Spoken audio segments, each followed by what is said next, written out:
Today's video is also about meditation. The key element in Formula 44, there are 4 elements of nutrition, which are 1 fistful of nuts and dry fruits, 2 helpings of fruits, 3 glasses of warm water to sip in the morning slowly, and the 4 helpings of food which is rich in nutrition, such as organic, fresh grains, vegetables, cereals, pulses, lentils, salads, etc. So 1, 2, 3, 4 nutrition, and 1, 2, 3, 4 exercises, 1 hour of meditation, 1 round of meditation rather, 2 rounds of walk, 3 rounds of pranayam, breathing technique, and 4 rounds of sun salutation. So it could be 1 hour of meditation or even 10 minutes of meditation if we are starting. But we must meditate at least for 5 to 10 minutes every day in the beginning stage until we start relishing the meditation, and then it becomes a habit. So I am going to start the meditation. I'll sit in the lotus pose, Padmasana. I'll keep my body erect, the head, the spinal bone, everything in one straight line. I will make a mudra, which is, bringing the thumb and the index finger together and placing them on the legs. And when we start the meditation, we can close our eyes and reflect on the divine as we understand the divine, whether it is Krishna or Shiv or Ram or Durga for you, or whether it is Allah, God, Mother Mary, Ahur Mazda, Sat Sri Akal, Buddha, whatever form or the formless God which you worship. But most of us believe in God, that there is a supreme power which has created this amazing universe, about which we cannot explain all the phenomenon by our scientific knowledge. So we recognize that there is this supreme power, and we the souls are connected to this supreme power, like the fire is to, like the heat is to the fire, like the light is to the fire, like the sun rays are to the sun, like the waves are to the ocean. That is the connection of the soul with the divine. So this is clear, and now let us understand the verse that we are reflecting on in today's meditation. So the verse is from chapter 4, Gyan Karma Sannyas Yoga, in which Sri Krishna is talking about Gyan, which is knowledge, Karma, which is action, and Sannyas, which is renunciation. And Yoga means the union. So all these are meant to connect our soul with God, because that connection is going to give us the bliss that we are looking for. Not the connection with the material, because we all know the connection with the material is temporary. It does not satisfy our soul. So what is that divine connection? This is what we try to acquire and learn through meditation. So let us reflect on today's Bhagavad Gita shlok, the verse, karmaṇyakarma paśhyed, akarmaṇi sa buddhimān manuṣhyeṣhu, sa yuktaḥ kṛitsna-karma-kṛit. So this is verse number 18 from Bhagavad Gita chapter 4. So very important point is mentioned. There is action in inaction, and there is inaction in action. So unless we learn this in a very systematic and cautious way, we will not be able to understand. So let's first reflect on what is karma. So karma is any action by the body, the speech, and the mind. This is how we transact karma, action.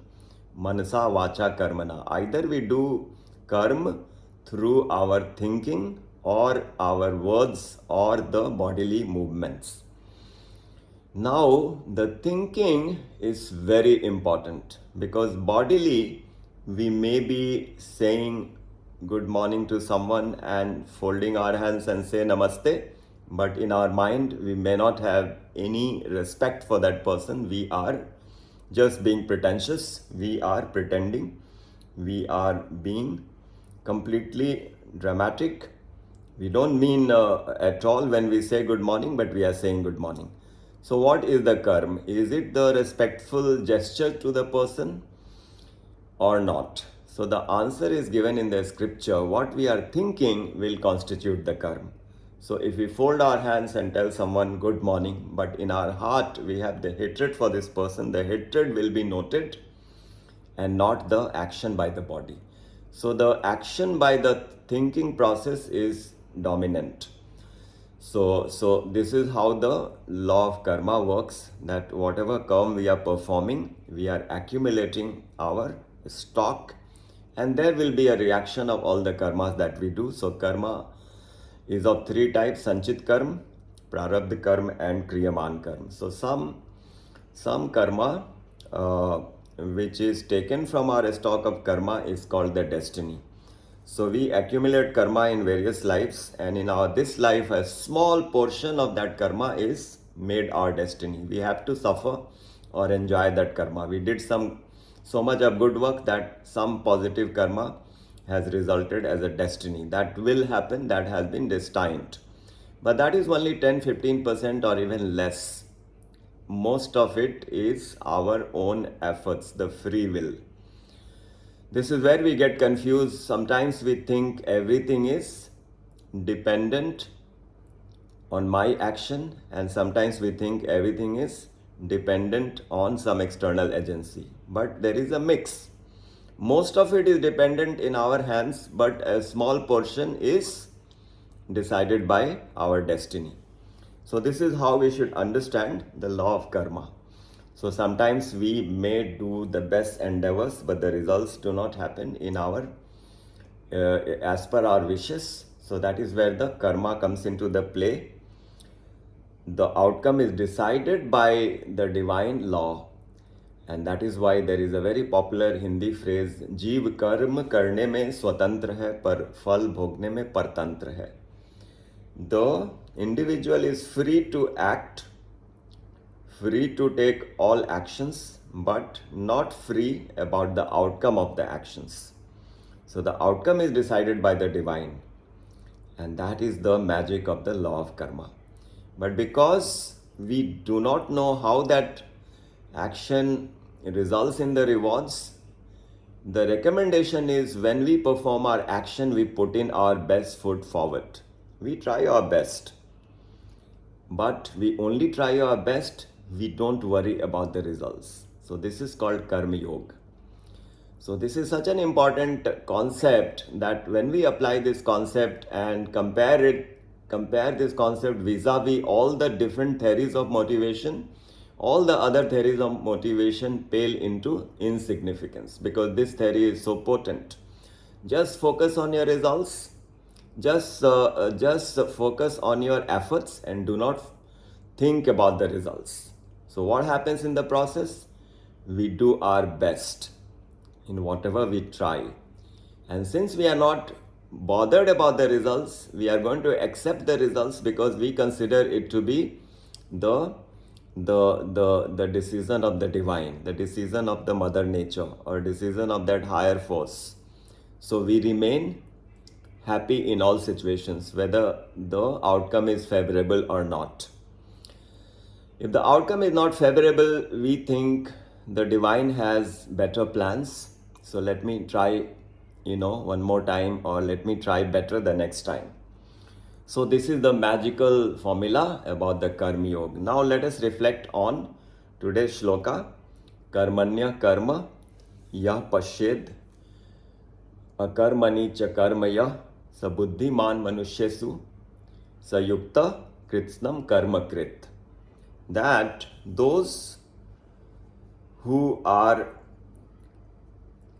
seeing the action in inaction and inaction in action are the real wise persons.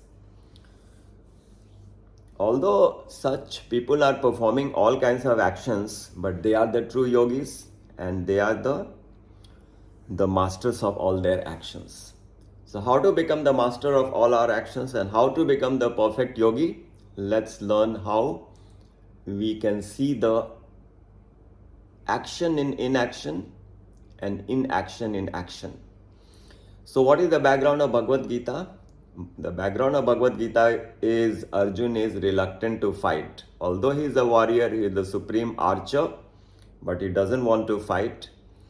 Though there is a clear verdict that the war has become inevitable, now it is absolutely necessary for Pandavas, who is the party against Kauravas, and Arjun is a key personality among the Pandavas, that Arjun has to fight, has to lift his weapon, because the dharma is in question. To protect the dharma, to protect the religiosity, the war has to be fought. So the call of duty is so important at this point of time. But Arjun is refusing, citing so many reasons that how can I shoot my own people, etc., etc. So this is about doing action. But Arjun is saying, I'll not perform the action, and Krishna is telling him this is no good. Although you are not going to perform actions, because you are not going to be in the action, that does not mean the law of karma is not working. The law of karma is still working, because if you are in the state of inaction, the thinking is still ongoing. You are thinking about, the outcome of the war, that we will win the war, but it will be at the cost of our own relatives and kith and kin. So you are contemplating about so many factors and not doing your duty. So you will incur sin, and the punishment for the sin is you will be sent to the hellish planets. So this is what Krishna is indicating. So although Arjun is not doing actions, he is saying, I am in the state of inaction, but action is taking place. So a wise person will see the action in inaction in this case. And now consider the other case. There was this personality called Prahlad Maharaj, who was protected by the Lord in the form of Lord Narsingh. And Lord Narsingh tells Prahlad that you can ask for any benediction, I will grant you. And Prahlad says, oh my Lord, I never wished any material benediction. I only wished your thoughts and your love and devotion and the obeisances to you. So what is it you are talking about, the material benediction you will grant to me? I am not interested. I never wanted that. But the Lord was insistent that he is so happy with the thinking process of this devotee that he wants to grant him material benediction. So then Prahlad accepts it. And when he accepts to become the king of the universe, then he is going to rule for millions of years. That's what the scriptures say. So he becomes a king, he is married, he has children, so he is doing all kinds of actions. But because he never wanted any material enjoyment by himself, or he never cared for the material outcome, his action is being interpreted as inaction. So he is performing all kind of actions, but there is inaction because his motivation is completely different. His motivation is to abide by the words of the Lord and just do everything as a service to God. So his actions are completely divine, and that is why this is a case of inaction in action, whereas the case of Arjun is a case of action in inaction. So this is an amazing verse.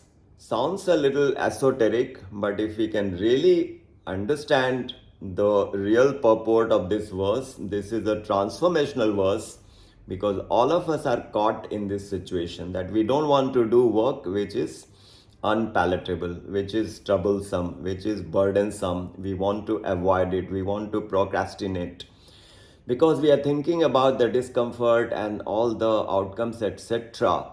But if we take it as a duty, that we have to perform so that I can please the Lord whom I worship, whom I love, then the fatigue goes away and we are just doing the work without any selfish motive, and that work becomes divine and the results are unlimited bliss, no stress at all.